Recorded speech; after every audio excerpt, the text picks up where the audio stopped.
दोस्तों, आज का दिन 4 मई 2026, यदि हम हिंदुस्तान के परिप्रेक्ष्य में बात करें तो आज का दिन निश्चित रूप से इतिहास में स्वर्णिम अक्षरों में लिखा जाएगा। आजादी के बाद से जो आज 4 मई 2026 को हुआ है वो निश्चित रूप से अप्रत्याशित तो था ही था, परंतु अवश्यंभावी भी जरूर था। ये होना ही था। जो पहले नहीं हुआ वो आज होना था। मैं बात कर रहा हूं जो आज 5 राज्यों के चुनावों के जो रिजल्ट आया है उनके बारे में।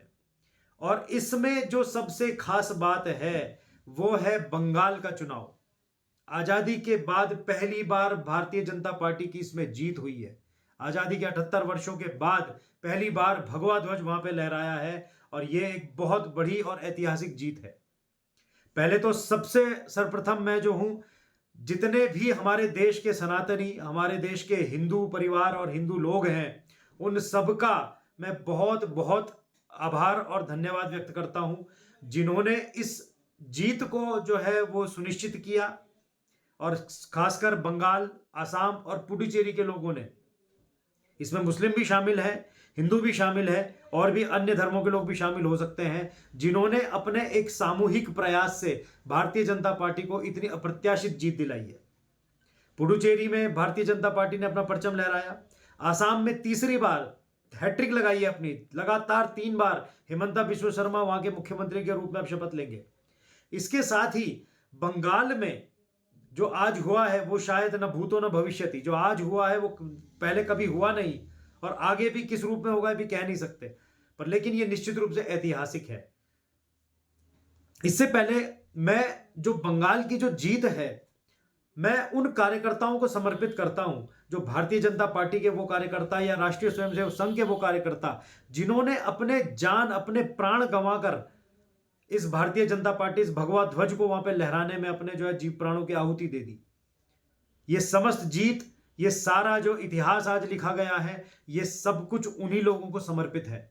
इसके बाद बंगाल की जनता को यह समर्पित है, जो बंगाल की जीत हुई है, जिन्होंने भय से भरोसे तक अपने आप को जो है इस चुनाव में झोंका।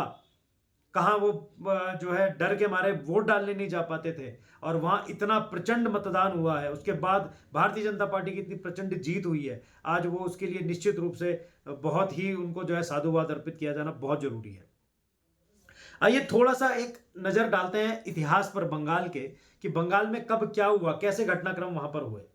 बंगाल में आजादी के बाद लगभग 29 साल तक जो है कांग्रेस का राज रहा, जिसमें कि कई बार कोalition गवर्नमेंट रही और कभी उठापटक बहुत चलती रही। इसके बाद 1977 में जो है वामपंथियों ने बंगाल को अपने कब्जे में ले लिया, जिसमें ज्योति बसु जो है वो मुख्यमंत्री रहे बहुत साल तक। इसके बाद पवन कुमार चामलिंग जो है सिक्किम के जो थे, उन्होंने भी इसको अधिक एक बार राज किया है यहाँ पर। उसके बाद बुद्धदेव भट्टाचार्य। तो लगातार 2011 तक यानी 34 साल वामपंथियों का यहाँ पे राज रहा, जिसके कारण ये पूरा राज्य जो कि इतना समृद्ध था, हर चीज में इतना सशक्त था, वो सारा राज्य जो है अराजकता और भ्रष्टाचार और आतंकवाद की जो है वो घुसपैठ जो है इसके जो दंश झेलता रहा लगातार 34 साल तक। इसके बाद 2011 में ममता बनर्जी के नेतृत्व में तृणमूल कांग्रेस की सरकार आई और 2011 से लेकर आज 2026 तक पूरे 15 साल उन्होंने राज किया। मैं ममता बनर्जी की अगर बात करूं तो निश्चित रूप से वो एक बहुत ही जुझारू महिला रही हैं और उन्होंने अपने जो आंदोलन की प्रवृत्ति या अपने कार्यकलापों से निश्चित रूप से बंगाली जनता में एक बहुत अच्छा उन्होंने अपना स्थान पाया था। और लोकसभा चुनाव में भी अटल बिहारी वाजपेयी जी की सरकार के समय भी वो सरकार में सहयोगी रही उनकी। JMM जो फैक्टर था, मतलब जया, माया और ममता, ये तीनों फैक्टर के कारण जो है अटल बिहारी वाजपेयी जी की सरकार उस समय बनी थी। पर लेकिन अपने अड़ियल रवैये, भ्रष्टाचार और अपनी जो जिद है उसको हमेशा मनवाने के कारण भाजपा ने इनसे किनारा कर लिया था। इसके बाद तृणमूल कांग्रेस ने 15 साल तक बंगाल को लिटरली इसका शोषण किया है। इसको कहते हैं कि अवशोषित कर लिया है, बिल्कुल चूस लिया है जिसे कहते हैं। सारे यहाँ के संसाधन, संपन्नता सब कुछ खत्म कर दिया। तुष्टीकरण की और ध्रुवीकरण की इतनी बुरी तरीके से राजनीति की गई है कि बंगाल ने इससे बुरा समय कभी शायद न देखा हो। परंतु आज इतने समर्पण, इतने त्याग और तपस्या के बाद आज गंगोत्री से लेके गंगा सागर तक भारत भगवामय हो गया है। जहां जहां मां गंगा की उपस्थिति है वहां वहां भगवा ध्वज की उपस्थिति है, और ये निश्चित रूप से सनातन धर्म की एक बहुत बड़ी जीत है। और इसमें जितने भी भारतीय जनता पार्टी और राष्ट्रीय स्वयंसेवक संघ के कार्यकर्ता, जो देवतुल्य कार्यकर्ता हैं, उन लोगों की बहुत बड़ी तपस्या और बहुत बड़ा उनका जो है वो अपना उनका सब कुछ उन्होंने अपना न्यौछावर कर दिया। घर परिवार, समय, पैसा, व्यापार, सब कुछ उन्होंने न्यौछावर कर दिया। और आज जो इस दिन भारतीय जनता पार्टी जो देख रही है वो सिर्फ उन्हीं के लिए, उन्हीं के प्रताप से देख रही है। अब इसके बाद जो है थोड़ी सी मैं चर्चा करता हूं कि ये जो है ये संभव कैसे हुआ अचानक से कि बंगाल में जो है एकदम से ये 200 प्लस सीटें लाना जो है भारतीय जनता पार्टी के लिए कैसे संभव हुआ। इसके दो बहुत बड़े कारण हैं। एक सबसे पहला कारण जो मेरी नजर में वो है SIR। बंगाल में जो स्पेशल जो रिवीजन किया गया था, जो अपनी जो वोटर लिस्ट का जो किया गया था, ये दर्शाता था कि 90 लाख वोटर को जो है हटाया गया है वहां की वोटर लिस्ट से। और वो वोटर कौन थे? जो कि घुसपैठिए थे, जो वहां के एक्चुअल वोटर थे ही नहीं, जो बांग्लादेश से या और जगह राज्यों से वहां पे आए हुए थे, जो कि वहां के मूल निवासी थे ही नहीं। ये वो लोग थे। 26 से 27 लाख ऐसे वोटर थे जिन पर सस्पेंस था, जो कि कागज की डिमांड करने पर अपना कोई कागज नहीं दिखा पाए, अपना कोई प्रमाण पत्र नहीं दिखा पाए, अपना कोई आधार कार्ड नहीं दिखा पाए, कोई वैलिड उनके पास डॉक्यूमेंट नहीं था वहां के मूल निवासी होने का, स्थायी निवासी होने का। तो लगभग ये जो 1 करोड़ वोटें जो घुसपैठ की और जो अयोग्य वोटें जो थी, जब ये हटी वहां से, तो आप देखिए क्या रिजल्ट आया है। 93% मतदान। इसका मतलब SIR कितना आवश्यक है पूरे हिंदुस्तान के लिए। 93% मतदान। 94% का रिकॉर्ड है, 94.5% का जो है वो रिकॉर्ड है। उसके बाद 93% का बंगाल में इस बार मतदान हुआ है। इसका मतलब यह है कि जो बंगाल का एक्चुअल वोटर है, जो मूल बंगाली है, उसने ही वोट किया है। और जो अब तक जो सिर्फ जो जीते करती थी सरकारें, जो जीती थी, वो निश्चित रूप से वो सरकारें जीती हैं जिन्होंने सिर्फ घुसपैठियों की मदद से अपने आप को विजयी बनाया है। और सारी घुसपैठ के जितने लोग थे उनको बाहर कर दिया गया। SIR में सबको जो है वो बाहर निकाला गया, उनकी ढूंढ की गई, डिटेक्ट किया गया और डिपोर्ट किया गया।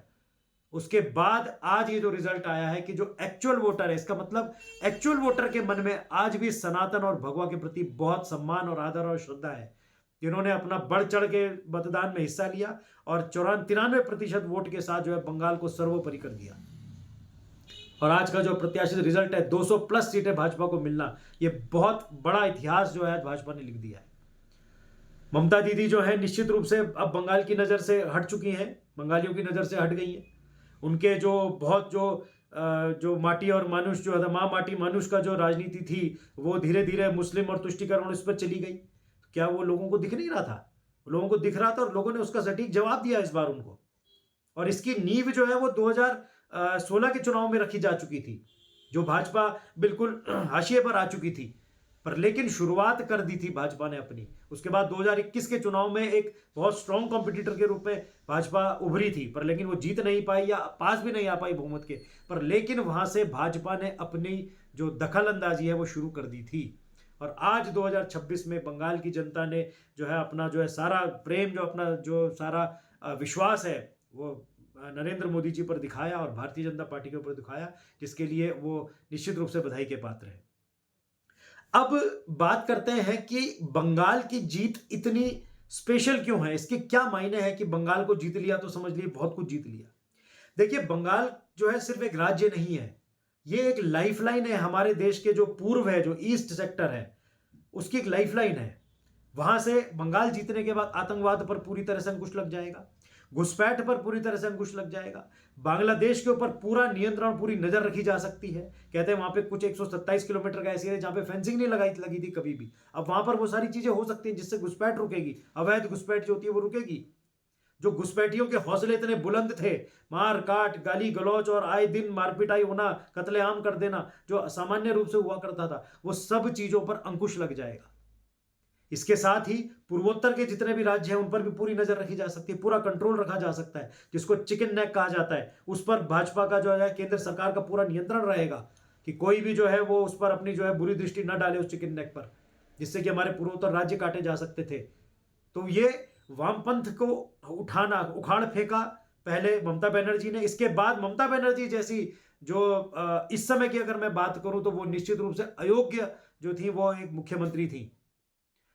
न तो राष्ट्रपति का आदर करना, ना वहां पर जितने लोग जो जाते थे, चाहे वो चुनाव आयोग के लोग जाएं, चाहे वो सीबीआई के लोग जाएं, कभी उनका आदर न करना, उन पर पथराव करना, उनके साथ कभी सहयोग न करना। तो ये क्या है? ये अराजकता ही तो है। तो ये अराजकता पर पूरी तरीके से अंकुश अब लग जाएगा। और आपने देखा है जैसे और राज्य विकास कर रहे हैं, वैसे भी बंगाल जो है हर तरीके से अपने विकास की जो है धारा में बहेगा। और एक जो बहुत बड़ी चीज आज हुई है, वो भी एक ऐतिहासिक चीज हुई है। पूरा भारत अब वामपंथ के हाथ से मुक्त हो चुका है। पूरे भारत से लेफ्टिस्ट खत्म हो चुके हैं। पार्टी भले ही होगी पर लेकिन आज उनका राज कहीं नहीं है। केरल में भी आज उनका राज समाप्त हो चुका है। जो केरल के दम के ऊपर बड़ा दम भरते थे, आज वहां पर भी उनका राज्य समाप्त हो गया है। बंगाल में तो खत्म हो ही चुका था। तो ये भी एक बहुत बड़ी भारत के लिए, हिंदुस्तान के लिए एक बहुत बड़ी जो है, कहते हैं ना कि डीप साई ऑफ रिलीफ जो है, ये वो है। तो आज की ऐतिहासिक जीत निश्चित रूप से उन प्रभावित परिवारों को, उन डिसीज्ड फैमिलीज के लिए जो है वो उनको समर्पित है। दूसरा, एसआईआर के मैं उसको मानता हूं, उसका बहुत बड़ा कारण है कि आज भारत जो बंगाल में जो है इतना बड़ा जो है जनादेश भाजपा को मिला है। और तीसरा एक बहुत बड़ा जो कारण है, जो नारी शक्ति वंदन अधिनियम जो आया था, इसको विपक्ष ने जिस तरीके से दुत्कारा, जिस तरीके से इस पर लात मार दी गई थी विपक्ष के द्वारा, आज जनता ने उसका जवाब दे दिया। वहां की महिलाओं ने उसका जवाब दे दिया है। आप ये इनके प्रकार जो कहते हैं थोड़ा सा टेक्निकल ट्विस्ट दे दिया, 23 में क्यों नहीं लागू किया, 24 में क्यों नहीं, आप क्यों उस चीज में घुसे रहते हैं? जो चीज हो रही है उस पर दीजिए ना साथ। आपने 23 की बात की, क्यों बात कर रहे हैं? तो इसलिए जनता भी अब सब कुछ देख रही है और ये क्षेत्रीय पार्टियां धीरे धीरे धीरे धीरे सिमट रही हैं। ये एक बहुत अच्छा रुझान है पूरे भारतवर्ष के लिए, पूरे देश के लिए बहुत अच्छा रुझान है। राष्ट्रीय पार्टी होती है, क्षेत्रीय पार्टी होती है। इसलिए जनता का आज का जनादेश, इसका जो असर है ये बहुत दूरगामी प्रभाव लेकर आएगा। और ये बहुत ही अच्छी जो शुरुआत है, कहते हैं sun rises from the east, और आज ईस्ट से जो है वहां पे भगवा का जो है सूर्योदय हुआ है। और ये निश्चित रूप से बहुत अच्छे प्रभाव देगा। बहुत बहुत धन्यवाद।